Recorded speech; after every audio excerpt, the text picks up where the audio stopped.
You're listening to the Monday Night Community Show with Daniel on BRFM. This is the Daniel Monday Night Community Show on demand through YouTube. Thank you very much for choosing to listen to us through this method. If you'd like to keep up to date with when I add new interviews, then subscribe to this channel. You're listening to the Monday Night Community Show. We're talking to James Crane from the Kent County Council Community Wardens. James, how can our listeners find out who their warden actually is? Well, the easiest way is through the Kent County Council website, which is www.kent.gov.uk/community wardens. There have been a couple of little issues with that link since the website was upgraded, but if you just go onto the normal KCC website, you should be able to search for it through there. There's 3 community wardens who cover the Isle of Sheppey. There's myself up in Laysdown and Warden. There's Cheryl Hendry in Minster and David Osborne in Sheerness. There's also 2 other wardens who are based off the island. That's Nick Mayett, who does Kemsey and Iwade, and Georgina Springle in Newington. Our supervisor, Paul Crisp, is based jointly at the Swale Community Safety Unit at the Swale Borough Council offices in Sittingbourne and at the Swale Bridge Partnership in Sheerness. James, do you work alongside the police, or are you independent? We are independent from the police, although we do work closely with them, because many of the items that we deal with are also matters of criminal law. I mean, for example, we've got things like fly tipping, graffiti, vandalism and antisocial behaviour. So I was wondering, what kind of things do you cover as a community warden on a sort of regular basis? Well, we deal with any topic that any person chooses to bring to us, as one of the phrases we don't say is that that's not my job. But we generally find that much of our time is apportioned among dealing with neighbourhood disputes, graffiti, antisocial behaviour, as I've mentioned just earlier, vandalism, bogus callers and community safety, together with advising members of the community on any issue they care to raise. This is particularly, although not exclusively, important to the elderly and vulnerable persons in a community. And I know next, James, you want to cover all about dogs in their cars. Yeah, certainly. It's quite noticeable now that the temperatures are starting to get up, and it's important for people to remember the slogan, which has been around for many years: dogs die in hot cars. And this is very true. It can get unbearably hot in a car on a sunny day, even when it's not warm. In fact, when it's about 22 degrees outside, that's 72 Fahrenheit, the temperature inside the car can soar to about 47 degrees, that's 117 Fahrenheit, within 60 minutes. So you're more than doubling the temperature inside in less than an hour. Humans have sweat glands to regulate their body core temperature, which transfers the excess body heat to the outer layer where it's off skin, where it's then evaporated by wind and sun. Dogs don't have this luxury, as they can only regulate their body temperature through their pores and with the air they breathe. So if a dog's left in a car with windows sealed, then the rising air temperature will cause the animal to severely overheat, and in very extreme temperatures, or if they're not checked regularly, they will die. So to avoid this, don't leave the dog in the car. If you have to, leave a window open, or even 2 windows open, 2 to 3 inches, so that a draft can get through and cool the inside of the car down. Leave a plentiful supply of water with the dog, and try to get a shaded area where the dog can get some shelter from the sun, whether it be a coat strung between 2 of the headrests, or just somewhere where the dog can get some shade. And remember, if you do that, to return to the vehicle periodically to check on the welfare. And lastly, if you're going to go out and leave a dog in the car, well, can I suggest that you don't take the dog out with you? If you leave it at home, it's got shelter, it's got shade, it's got water, and generally the dogs are happier being at home than they would be left in a car.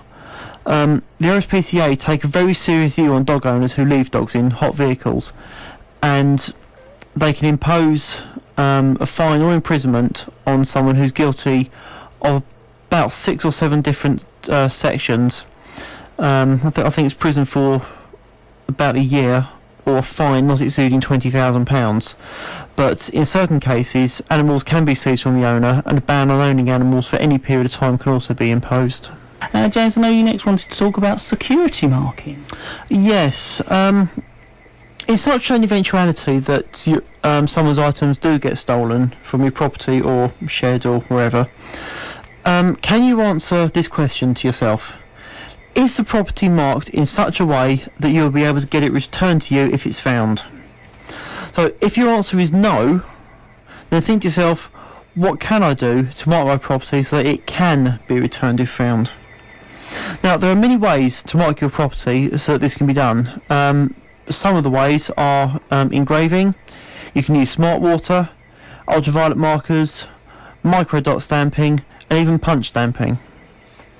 All of these things can be easily applied to your property and recorded, so you can hand the document over to a police officer saying what the item is, how much it's estimated to be worth, where the item is being marked, and what with.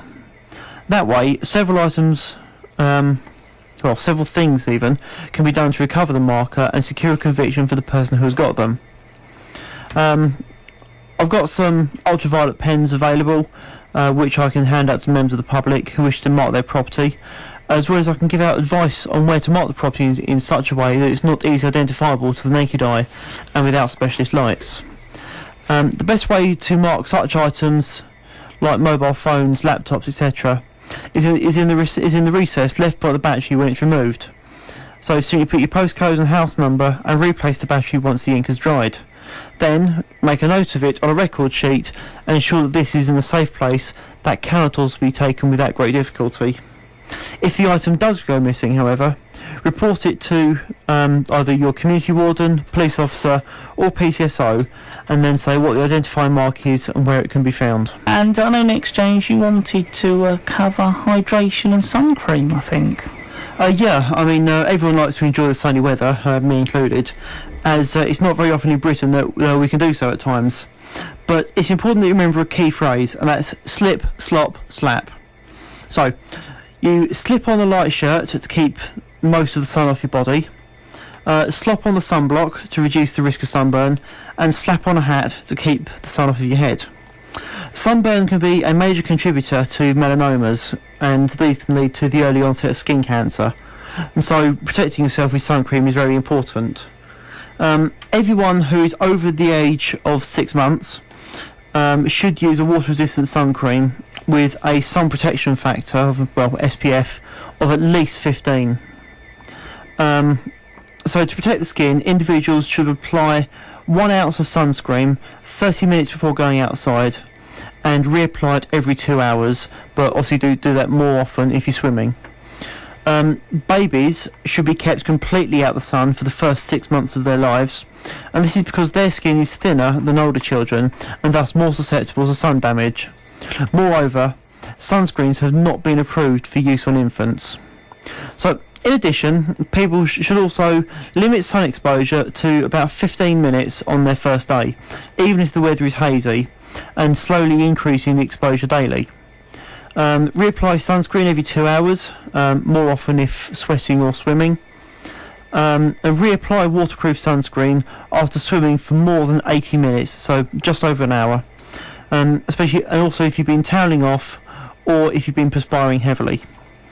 Try and avoid the sun between 10 a.m. and 3 p.m. This is when it's normally at its highest and most powerful. Use waterproof sunscreen on legs and feet, since the sun can burn even through water. And wear an opaque shirt in water because the reflected rays are actually intensified. And it's also important to remember to keep you hydrated. Bottles of water are relatively inexpensive and provide essential water to you and reduces the chances of you starting to suffer from dehydration. Normally, if you're getting hot and you start to feel thirsty, by the time you're feeling thirsty, your body has already lost 1/3 of its water content. So you're well on the way to becoming dehydrated. So if you ensure that these things are done, then you should be perfectly suited to safely enjoy the sunshine. Do you have any useful contact details for us, James? I've only got a couple to pass out to you, and it's really Kent Police and Swale Borough Council. Kent Police obviously got the emergency number for them, which is 999. I've also got the non-emergency reporting line, which covers a whole range of things, even from just inquiries and wanting to speak to an officer about an inquiry, and that's simply 101. Swale Council is their call centre number, and you can log a lot of things through that, whether it be fly tipping, graffiti.